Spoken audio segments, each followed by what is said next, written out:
حاجة مخزية قوي انك انت تبقى منزل صورة لبناتك عندهم 12 سنة و16 سنة، وتلاقي ناس داخلة تشتم في البنات وتتنمر عليهم. بنات صغيرين أطفال متصورين وهم واحدة كانت نايمة وواحدة كانت قاعدة. مش معنى كده ان هم اخلاقهم وحشة ولا حاجة، دول متصورين في بيتهم وعادي خالص ومفيش اي مشكلة.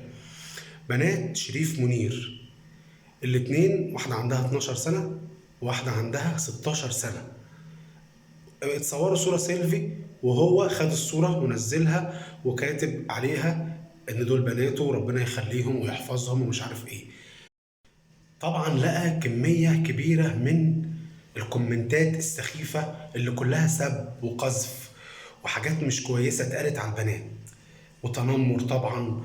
المهم ان البنات دول تشوفهم بنات كويسين قوي وزي القمر وما فيهمش اي مشكلة يعني، عادي، لابسين لبس بيتي، اطفال، ما فيش مشكلة يعني، زي ما اي حد ممكن يصور بنته وهي نايمة طفلة ويرفعها عادي يعني. ده في ناس بتصور عيالها وهي بتستحمى، مفيش مشكلة يعني في الموضوع ده، أصل أطفال صغيرين.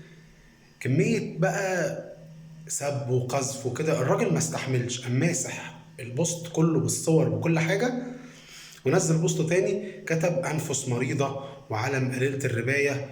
بصراحة أنا شايف إنه حقه إن هو يزعل. المهم إن إحنا يعني ما وصلنا لمرحلة مش كويسة قوي يعني. هي البنت لو آنسة كبيرة ونايمة على السرير ومتصورة ماشي، إنما دي عيلة صغيرة، طفلة يا جدعان، انتوا عايزين ايه يعني؟ ما تهدوا شوية. اتمنى يعني الناس تتغير للأحسن ويبطلوا تنمر وسخرية من أي حد ومن أي حاجة. شكرا.